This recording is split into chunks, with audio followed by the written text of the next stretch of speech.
All right, guys, I'll mention this at the end, but another quick reminder, everywhere I've posted information about the research review, I've reminded you that next week, starting Monday, everything's going to be an hour later. So I just have to shift my schedule a bit. So Monday will be an hour later, Friday will be an hour later. Today, I just mentioned off camera here that I have to probably wrap up in about 45 minutes because I have a couple of hard break meetings today.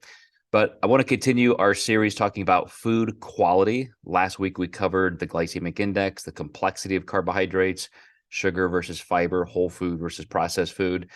Came to some really important conclusions. I'll review a little bit as we go along here. Today, I thought we would get a little bit more detail where I could, once again, my goal has been like, I want to pound my desk and say, we need good quality. And yet, just like with carbohydrates, fat doesn't seem to matter that much, and at least when you stay in the realm of good fat, because there are two types we're going to talk about, omega-3 versus omega-6. That's what this meta-analysis was all about. We can definitely talk about the evils of saturated fat, but let me get into exactly why this was a little bit surprising to me, and at least what we can pull from it very, very practically. So this was in the Journal of Nutritional Biochemistry. So a pretty serious meta-analysis. It had, I believe, 215 or so citations, and it's also a very highly cited work, for a meta-analysis. And they reviewed omega-3 fatty acids in obesity and metabolic syndrome, a mechanistic update. So a couple things just in the setup of this design. They will mention some things that are not mechanistic, but what they wanted to really look at, this was part of their qualification filter for what studies they would include. They wanted direct comparison, and this was omega-3 versus omega-6. So in the unsaturated fatty acid realm, if we put them side to side in comparative studies, what can we find out? Because there are a lot of just kind of review studies, longitudinal studies, or demographic comparisons where you can say, well, hey, look what the Eskimos ate, look what Japanese people eat, and look at their diets that are higher in omega-3s versus omega-6s. And you can make some of those comparisons, and those have value, but they really wanted to look at just the studies that put them in study group comparisons. I think that was important. They also wanted to really look at not just obesity, but all of the aspects of metabolic syndrome. So insulin resistance, hypertension, high blood pressure, hypercholesteremia. So they did two things, I think, that are very important. And what you're going to see as we go through here, why it was a good idea to compare those two things and not just look at fat loss or fat gain. This really goes hand in hand with what we talked about last week. All right, so a little bit of a review, and this was a cool graphic included in the meta-analysis because it highlights something that Dr. Souders, our medical director, talked about this week in our Nutrition Coaching Global Mastermind. We did our monthly mastermind that we do for nutrition coaches on inflammatory foods or diets that might reduce systemic inflammation in the body. And that was a really good review. Matter of fact, I think Steve Stewart, our communication director, he posted it for you guys to watch if you were interested, which was kind of a funny little mistake. Those are reserved for coaches. He put it in there for all of our clients, but that's totally fine. I think that's some good information. But you will see if you watch that Dr. Souders kept coming back to these chemical messengers, cytokines, and how in a state of just being overfed or obese, or in her contention, as she was citing Dr. Lustig's book, Fat Chance, high processed food, high sugar, you get this chemical inflammation, and that permeates every process in the body. This particular meta-analysis, if you were to look at it, it's a very good review of that. It's a great review of the physiology. Now, just to keep our ducks in a row, my disagreement with Dr. Lustig and the people who still cling on to the insulin model is that really only holds up in calorie surplus, when you're gaining weight and when you're overweight. Like we talked about last week, if you're just comparing a higher sugar or processed food to a whole food carbohydrate, and you look at weight gain, even inflammation and so forth, it just doesn't have much of an issue. It's always quantity first and then quality. There are absolutely reasons that you would want to be higher quality for the vitamins, the phytochemicals, the fiber, things like that, and the anti-inflammatory nature of those foods. But you can still have some sugar. It's not going to kill you. If you can, I mean, it's not even going to hurt you really if you have it in moderate amounts, and it's just part of your normal calorie maintenance or calorie deficit. So that's what this graphic really talks about. The fact that in the presence of just higher calories than we need, fat or carbs, insulin gums up the whole system. Insulin is what stops the body from releasing energy. So we stop releasing glucose or glycogen from the liver and even muscle tissue, and then we also stop releasing fatty acids from adipose tissue, and we're constantly in a chronic storage mode. In that calorie surplus, in the presence of insulin, which is just too much carbohydrate, too much fat, too many calories, no matter what the quality, you are constantly in that inflammatory state with, as they talk about here, lipotoxicity. So you don't have to get into all that. I'm going to spare you a ton of biochemistry because it gets very confusing talking about, linoleic acid, alpha-linolenic acid, and things like that, and what converts to what. But it's in the study if you're interested. And as I said, this particular meta-analysis was really comparing, as I'll kind of highlight here, these two top bolded statements, omega-6 polyunsaturated fatty acids, that's what the PUFA is, and omega-3 polyunsaturated fats. And here's an interesting little bit of history. I once in a while will bring up the fact that Dr. Barry Sears, who was the proponent of the zone diet, he wrote that book and created kind of a whole quote balance phenomena.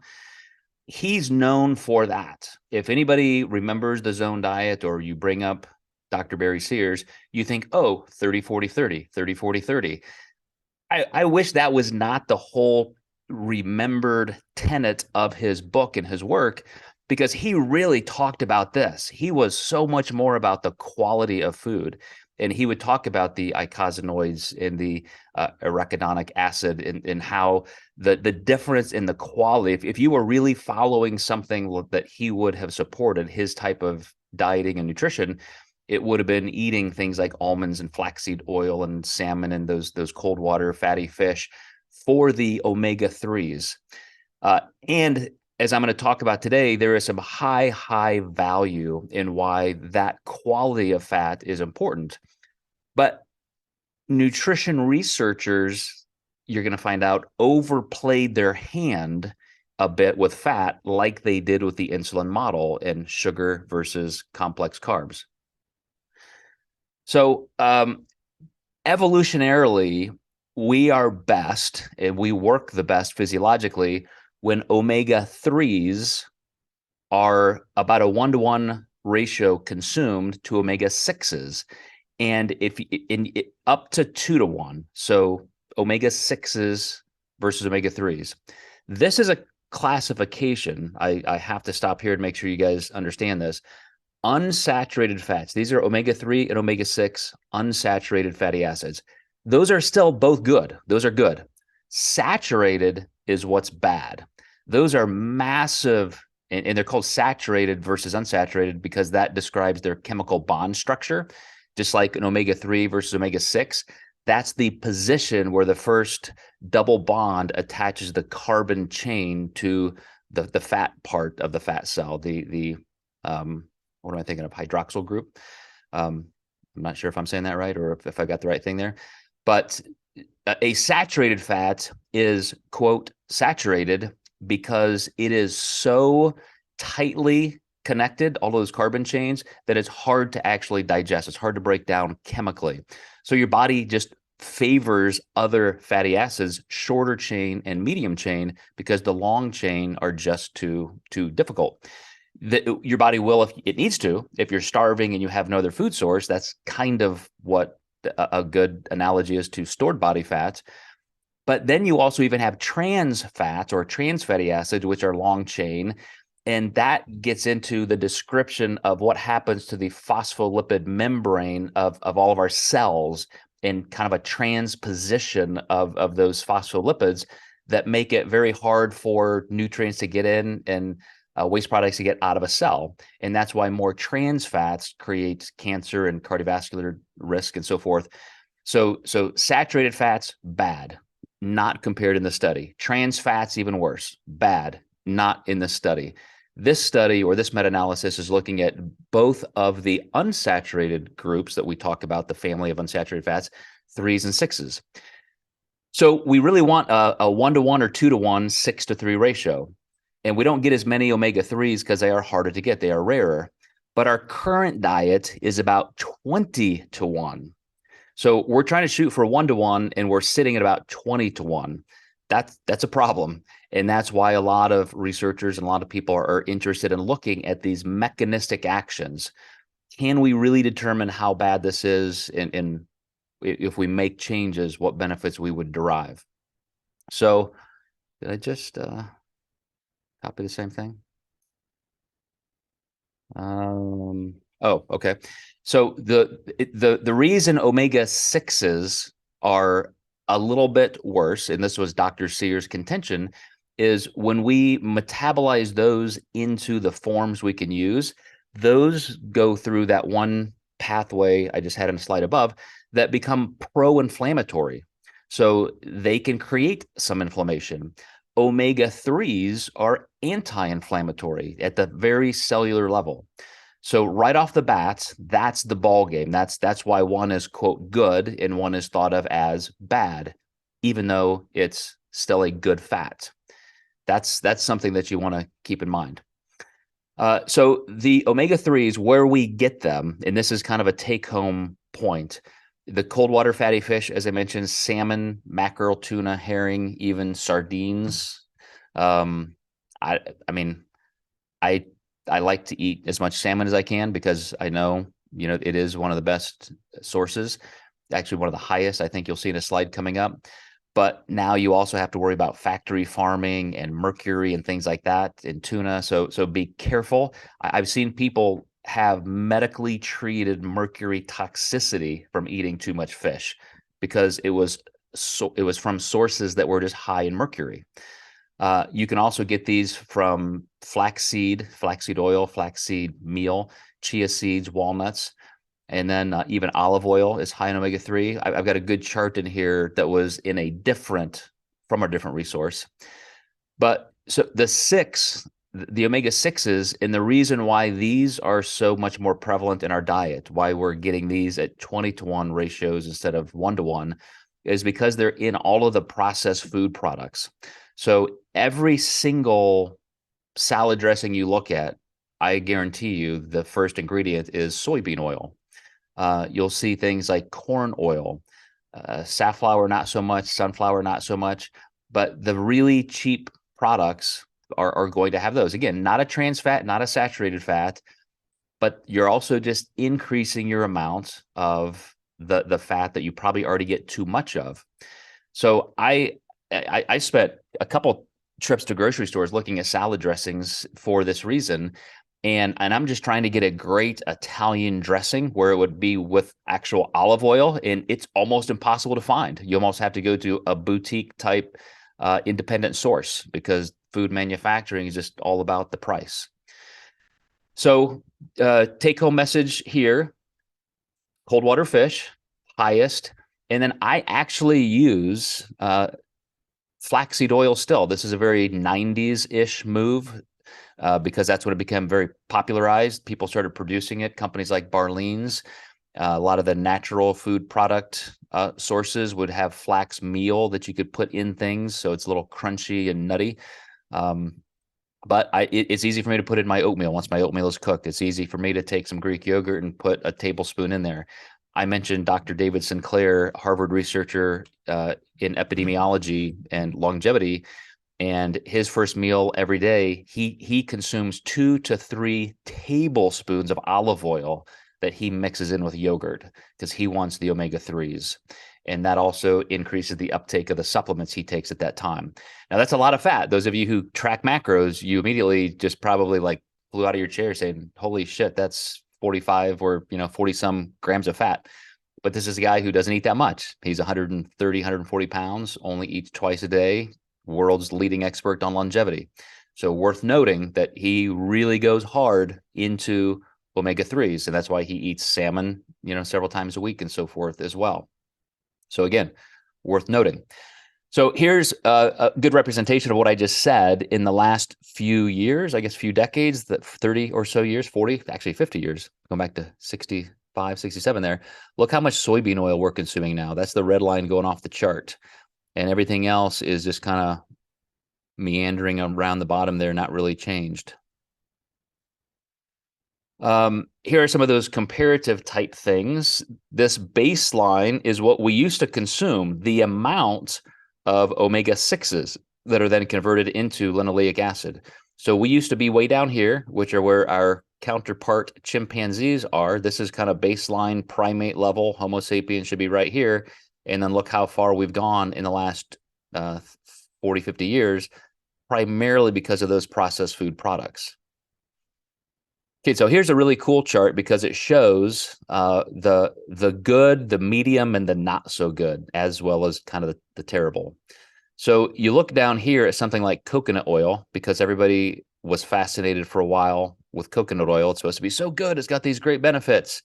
It's still 91% saturated fat. Like, this is the bad fat.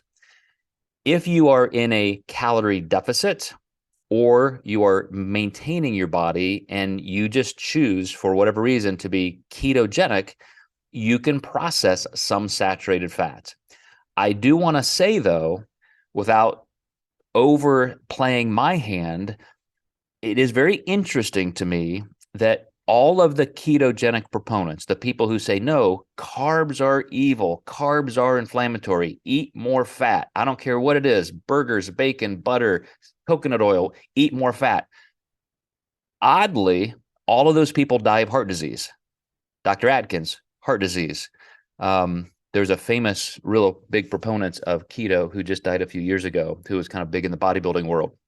Again, mid-50s, massive heart attack, arteries, coronary arteries just clogged like cement. So take that for what you will. I'm not gonna talk a lot about that today, but saturated fat, you just really want to stay away from.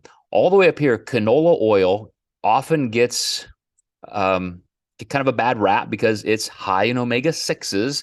You see this, content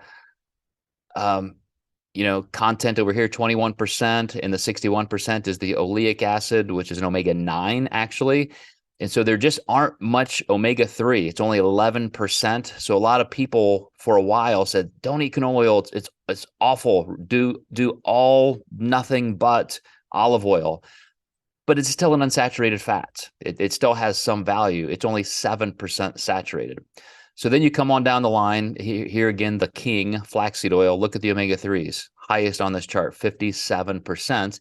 Even higher than olive oil, which is only 1%, and it happens to be a lot of omega-9s. Maybe I need to call Dr. Sinclair, tell him he needs to switch his olive oil to flaxseed oil. But anyway, all of these things in here, once you get past things like, I wouldn't even call peanut oil horrible, but let's get in here to quote lard, as well as palm oil, butterfat, coconut oil. I just would never recommend having these types of things. There are too many good oils, including omega-3s, as well as some omega-6s. Right. So here's where I'm going to spend a few minutes, because this particular meta-analysis was kind of unsatisfying for me to present to you. It had some amazing categories that they looked at, which I have listed here, but they didn't go through a ton of the technical data. They didn't synthesize it. They did a lot of it in narrative form, Every once in a while, they would pull a study out and almost display that entire study. But I think they did that because it was just underwhelming in terms of what we could draw from this. So I'm going to go through these one at a time and tell you what I mean.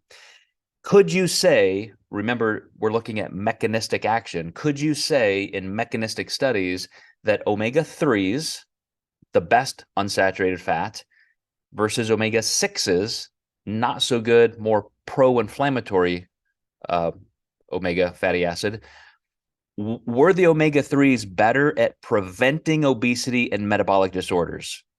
The conclusions are, maybe a little bit. And what happens in citing 200 and some studies, they would show that almost all of the studies said no, there's just no difference.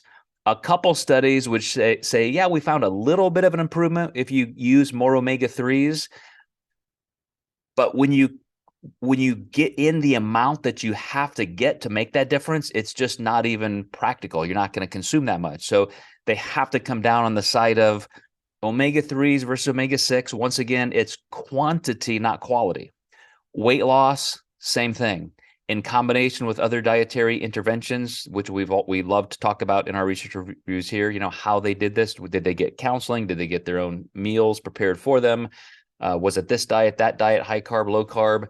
All of those things, again, very, very underwhelming. There just wasn't that much of a difference. Didn't matter if it was high omega-3 or high omega-6. It was about the same. Exercise impact, same thing. Adipogenesis, the creation of new body fat stores. This is where it starts in the list getting a little bit more favorable for omega-3s. They did show that you do tend to gain less weight. So it's not necessarily great for weight loss, but you gain less weight in maintenance if you have more omega-3s and omega-6s. It is definitely more favorable for inflammation just throughout your body because of those cytokines and just all those cellular. So, but again, if you're in a calorie maintenance position or just not gaining weight, wasn't that much of a difference, but the nod certainly went to omega-3s. This was interesting that the things like leptin, which are part of that cytokine family, a kind of a gut neural messenger, that was really more favorable with omega-3. So now here's a good part of a mechanistic analysis. If I put a tablespoon of flaxseed oil in my meal or a tablespoon of, let's say, canola oil, in those kinds of studies, or I had salmon versus, with that fat versus, I guess if it was chicken breast, you'd have to supplement the fat like a canola oil or something. But fat gram for fat gram, people were far less hungry with omega-3s. And they had to compare and analyze why. And this is where it got very heavy into some biochemistry.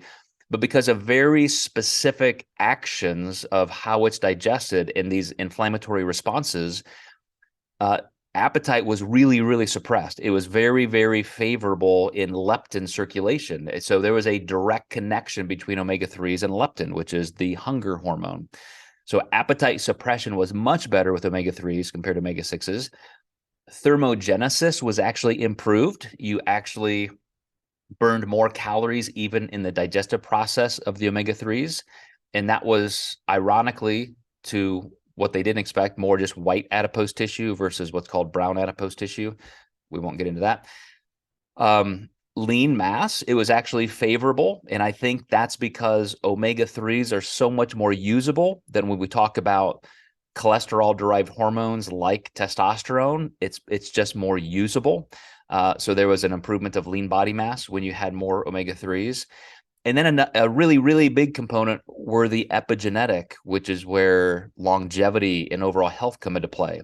So even though you're not going to get much difference in weight loss, measurements of obesity, things like that, because we're comparing gram to gram, calorie for calorie amounts of omega-3s and 6s, it made a big difference in epigenetic health, meaning the kinds of responses you would get for here's this gene, and if in the certain environments, it's dormant and nothing happens, but in a worse environment, it could trigger a cancer response. You could trigger that genetic expression. And again, that comes back to the fact that omega-3s are very anti-inflammatory and omega-6s are a little bit more pro-inflammatory. So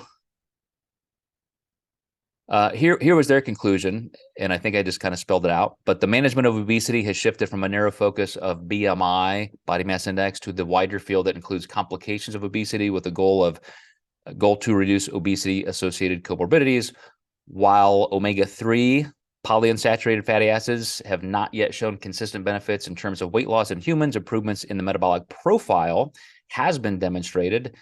Therefore, omega-3s may be an important adjunct to obesity management, along with lifestyle modification and pharmacotherapy.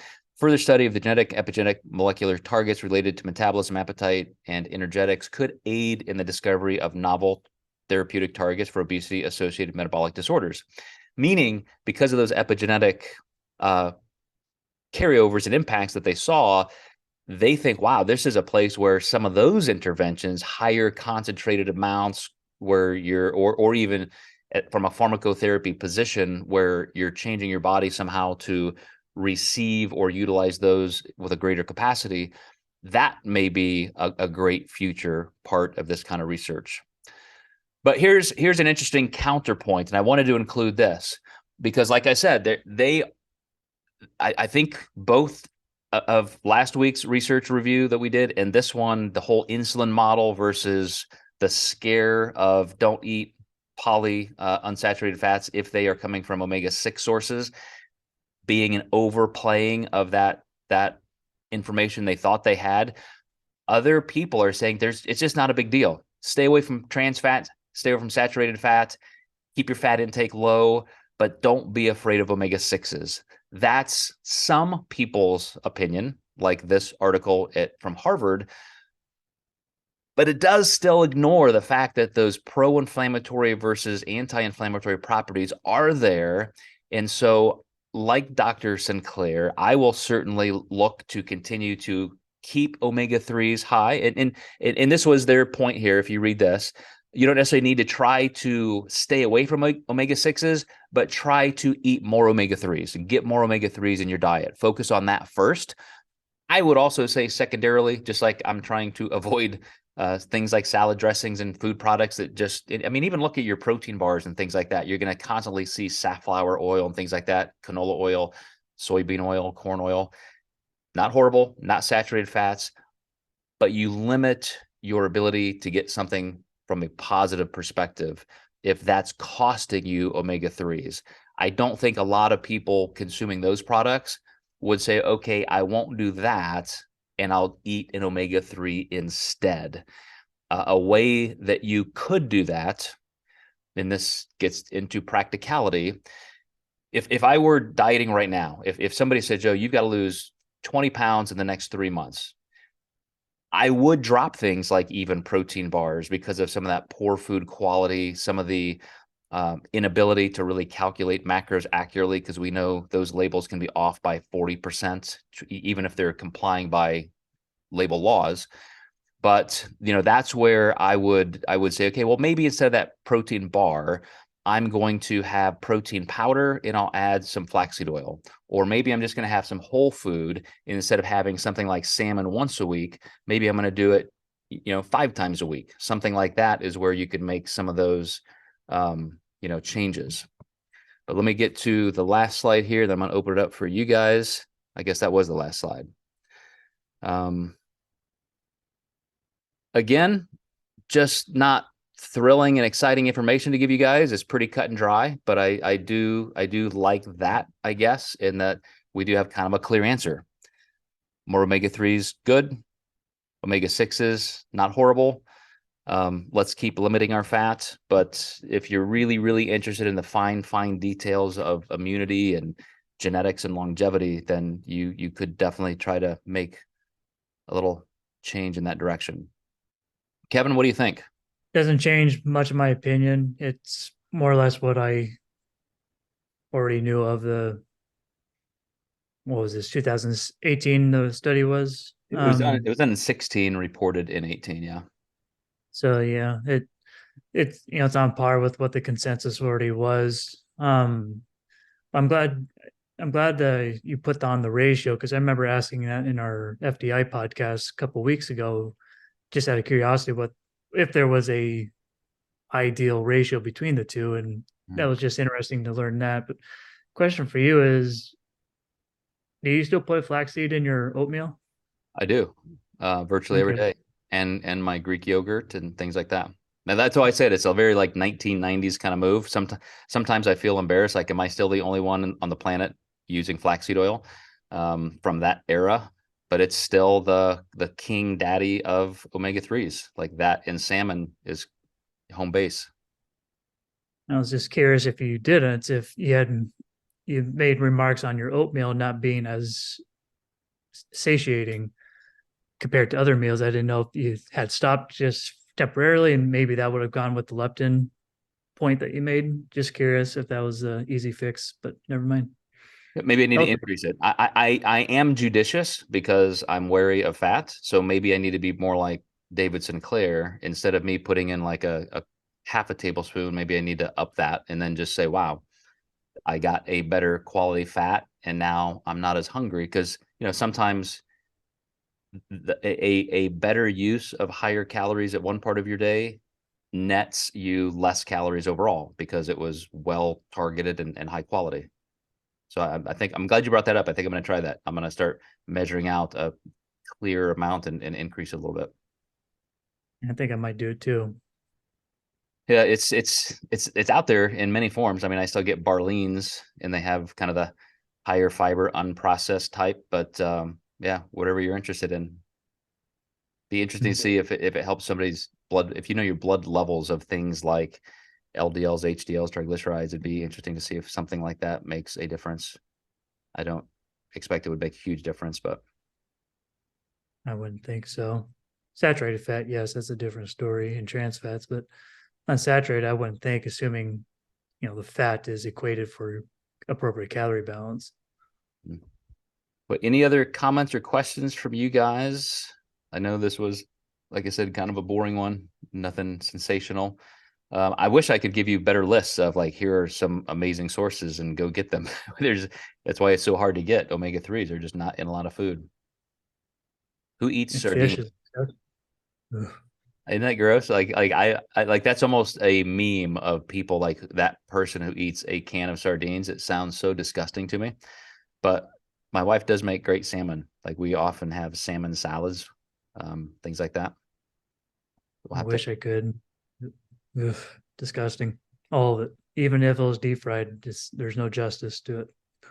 Are there maybe somebody else here knows this? Better sources of tuna. Obviously, like I'm thinking of just canned tuna. I don't know if you go somewhere and get like deep sea yellowfin tuna steaks. Can you find sources that are? I don't know if you can find them mercury free, but at least sourced better. That'd be interesting to try. If you can't find this stuff at Aldi, I'm probably not going to get it, but it'd be worth Hmm. looking. My wife gets all of her groceries at Aldi. She does anything if she can save like 7 cents on something, she'll find that deal. She won't. So I'm probably missing Or out. I'm missing out on higher quality food. probably not.